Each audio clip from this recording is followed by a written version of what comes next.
নমস্কাৰ পুনৰ নতুন ভিডিঅ'ৰ সৈতে সকলোকে স্বাগতম জনালোঁ আৰু আশা কৰোঁ আপোনালোক সকলো ভালে আছে আমিও ইয়াতে ভালে আছোঁ আৰু ৰাতিপুৱাৰ সময় আজি মানে কি ৰাতিপুৱা নহয় 12টাই বাজিল মই জাষ্ট ক্লাছৰ পৰা আহিলোঁ মানে ৰাতিপুৱা ইমান খৰধৰ হ'ল মই ভাবিছিলোঁ ভিডিঅ'টো ষ্টাৰ্ট কৰিম ৰাতিপুৱাতে কিন্তু ৰাতিপুৱা জানেই ন ৰাতিপুৱা কিমান মানে কাম থাকে আৰু এতিয়া অস্কাৰৰ উইণ্টাৰ ভেকেশ্যন চলিছে সেইটোৰ কাৰণে অকণমান বেছিকৈ কাম থাকে কাৰণ সি অলপ দেৰিকৈ উঠে কামবোৰ অলপমান লেট হৈ যায় সেইটোৰ কাৰণে ভিডিঅ'টো মই ষ্টাৰ্ট কৰিব পৰা নাই হয়তো আপোনালোকে চাউণ্ডটো শুনিছেই মই এতিয়াহে কাপোৰ ধুইছোঁ আৰু আজি জানেনে ইমান দিনৰ মূৰত আজি ৰ'দ দিছে সেইকাৰণে কাপোৰ ধুইছোঁ ধেৰ কাপোৰ ধুব লগা আছে তথাপিও অকণমান কমকৈ ধুইছোঁ কাৰণ বতৰৰ একো গেৰেণ্টি নাই চ' এতিয়া মই লাঞ্চ বনাই আছোঁ লগতে ভাবিছোঁ ভিডিঅ'টো ষ্টাৰ্ট কৰি দিওঁ লাঞ্চত একো বনোৱা নাই জাষ্ট চিকেন কাৰী অকণমান আৰু ভাত আৰু লগতে অকণমান চালাড বনাই ল'ম চ' আজিৰ ভিডিঅ'টো শেষলৈকে চাই থাকিব আশা কৰোঁ ভালেই পাব যদি ভাল পায় লাইক কৰিব কমেণ্ট কৰিব আৰু যদি সেই পেজটো নতুনকৈ আহিছে ফ'ল' কৰিব আৰু যদি সেই ইউটিউবত চাইছে তেন্তে ছাবস্ক্ৰাইব কৰি দিব চ' এতিয়া কাপোৰ ধুই আছোঁ লগতে খানাও বনাই আছোঁ এওঁ আহিব খানা খাবলৈ এতিয়া খানা পিনা খাই উঠি অকণমান সময় ৰেষ্ট কৰিলোঁ তাৰপাছতে এয়া লাগি গ'লোঁ আকৌ কামত কাৰণ ল'ৰা ছোৱালীৰ ফৰমাইজ কিছুমান থাকে ন আৰু এতিয়া উইণ্টাৰ ভেকেশ্যন চলিছে মিনিটে কিবা কিবি খোৱা বস্তু লগা হৈ থাকে চ' অস্কাৰৰ ডিমাণ্ড আছিলে আজি সি চিকেন ম'ম' খাব সেইকাৰণে মই ম'মৰ কাৰণে যোগাৰ কৰিছোঁ এয়া কি কৰিছোঁ কি কৰা নাই গোটেইখিনি দেখুৱাই দিছোঁ ম'মৰ কিমা কেনেকৈ মই ৰেডি কৰোঁ গোটেইখিনি আপোনালোকৰ সৈতে ভিডিঅ'টো শ্বেয়াৰ কৰিম দেই চ' ইয়াতে মই লৈছোঁ চিকেন কিমাৰ আপোনালোকে দেখিছেই মই কিমান লৈছোঁ এপোৱা মাংসৰ বনাই লৈছিলোঁ তাৰ পাছতে এয়া দিলোঁ মই 4টা ডাঙৰ আকৃতিৰ পিঁয়াজৰ একদম মিহিকৈ কুটি লৈছিলোঁ সেইখিনিও মিক্স কৰি দিম তাৰ পাছতে ইয়াতে যাব আদা নিদিলে ইয়াৰ সোৱাদটো একেবাৰে বেয়া আহে সেইকাৰণে নহৰু একেবাৰে নিদিওঁ মই কিমাত মই বেয়া পাওঁ নহৰু চেণ্টটো সেইকাৰণে চ' ইয়াতে আদা দিয়াৰ পাছতে ইয়াতে দিম আমি ধনিয়াৰ পাত আৰু লগত যদি আপোনালোকৰ পিঁয়াজৰ পাত আছে আপোনালোকে দিব পাৰে কাৰণ এতিয়া যে অসমত একদম এভেইলেবল এই ছিজনত খুব ধুনীয়া শাক পাচলি পোৱা যায় আৰু তাৰে ভিতৰতে পিঁয়াজৰ পাতটো নিশ্চয় পায় সেইকাৰণে সেইটো দিবলৈ নাপাহৰিব তাৰ পাছতে এয়া দিলোঁ মই চিলি ফ্লেক্স টোটেলি অপশ্যনেল নিদিলেও হয় চ' লগত দিলোঁ এইটো অজিনোমটো অকণমান বেছিকৈ যাব আৰু লগত দিলোঁ 2 চামুচ ৰিফাইণ্ড অইল এইখিনি ধুনীয়াকৈ দি উঠি ভালকৈ মিক্স কৰিব লাগে সেইকাৰণে মই হাতে দিয়ে মিক্স কৰিছোঁ কাৰণ যিমানে কিমাটো মিক্স কৰা যায় সিমানে ধুনীয়া টেষ্ট আহে চ' এয়া দেখিলে মই বহুত সময় ধুনীয়াকৈ একদম ভালকৈ মিক্স কৰি দিছোঁ তাৰ পাছতে এইটো মই ধুনীয়াকৈ ঢাকোন লগাই অকণমান সময় মানে 2 ঘণ্টামান সময় মই মেৰিনেট হ'বলৈ থৈ দিম চ' এনেকৈ এয়া দেখিলে মই ছাইড লগাই থৈ দিলোঁ তাৰ পাছতে আচাৰৰ যোগাৰ ম'মৰ লগত খাবলৈ আমি এয়া পিনাটৰ আচাৰটোকে খুব ভাল পাওঁ মানে অস্কাৰেও ভাল পায় ময়ো ভাল পাওঁ বা অস্কাৰৰ দেউতাকেও বহুত ভাল পায় চ' মই এইটোকে বনাওঁ চ' এয়া দেখিলে মই অকণমান বাদাম ড্ৰাই ৰোষ্ট কৰি ল'লোঁ দেখিছেই নহয় এটাকৈ ফাট মেলি যোৱালৈকে ধুনীয়াকৈ ড্ৰাই ৰোষ্ট কৰিব লাগে তাৰ পাছতে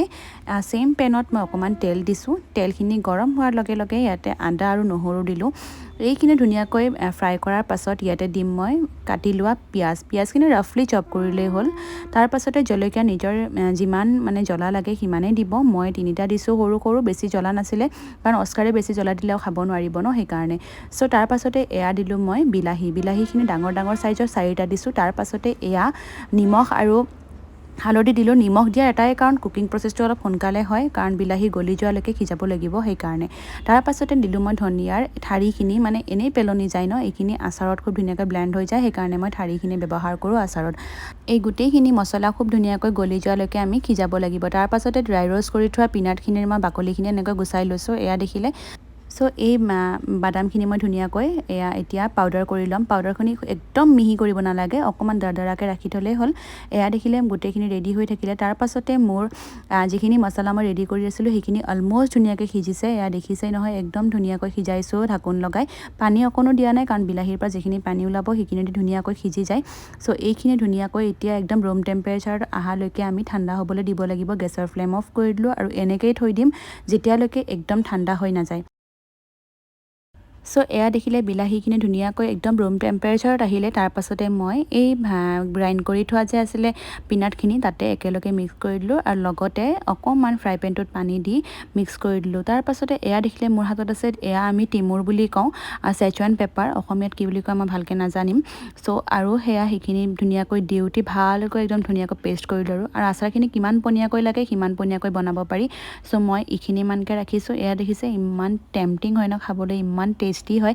আপোনালোকে যেতিয়াই ম'ম' বনাব ন এইটো আচাৰ ট্ৰাই কৰি চাবচোন, বহুত ভাল পাব খাই। তাৰ পাছতে এটা এটাকৈ এতিয়া মই ম'মৰ মানে গোটেই প্ৰচেছটো আৰম্ভ কৰিম, কাৰণ এইখিনি সময়তে বেছি সময় লাগে আৰু বেছিকৈ মানুহ লাগে এইখিনি সময়ত। কাৰণ আচাৰ বনোৱা বা এইবোৰ প্ৰিপেৰেশ্যন কৰা বেছি সময় নালাগে, এই ৰেপ কৰি যাবলৈ যে বহুত সময় লাগে। মই যেনিবা বেছিকৈ বনোৱা নাই, অকণমানেই বনাইছোঁ, অকণমান তিনিওটাৰ কাৰণে, তথাপিও মানে বহুত সময় লাগি যায়। আকৌ অস্কাৰে ধুনীয়াকৈ হেল্প কৰিলে, দেখিছেনে লাডুখিনি ধুনীয়াকৈ এটা এটাকৈ বনাই দি থৈ গৈছে আৰু মই ধুনীয়াকৈ বেলি গৈছোঁ আৰু ৰেপ কৰি গৈছোঁ। আৰু বেছিকৈ মানে সি ইমান দিগদাৰ দিছে মোক, তাক হেনো ৰেপ কৰিব দিব লাগে। সি বহুতকেইটা ম'ম' নষ্টও কৰিলে বাৰু, কিন্তু তেনেকেই মই ষ্টিম কৰি থৈছোঁ সি যেনেকৈ বিচাৰে। চ' এনেকৈ মই এতিয়া এটা এটাকৈ ম'ম' ৰেপ কৰি যাম। এয়া দেখিছেনে একদম কামত লাগি গৈছে, সি যেনেকৈ নহওক মানে সি ম'ম' ৰেপ কৰিব মোৰ, আৰু মোক বোলে হেল্প কৰিব। চ' একো নাই, মই সেইকাৰণে এৰি দিছোঁ। ল'ৰা ছোৱালী অকণমান এৰি দিবওলগীয়া হয় মাজে মাজে। আৰু এনেকৈ বিচনাত বহি কিনে কাম কৰা দেখি কিবা বেলেগ বুলি নাভাবিব, কাৰণ এই বিচনাখন একদম ইউজে নহয় আমাৰ, একদম মানে এনেকৈ কিবা কিবি বস্তু ৰাখি থ'বলৈহে মই ইউজ কৰোঁ। আৰু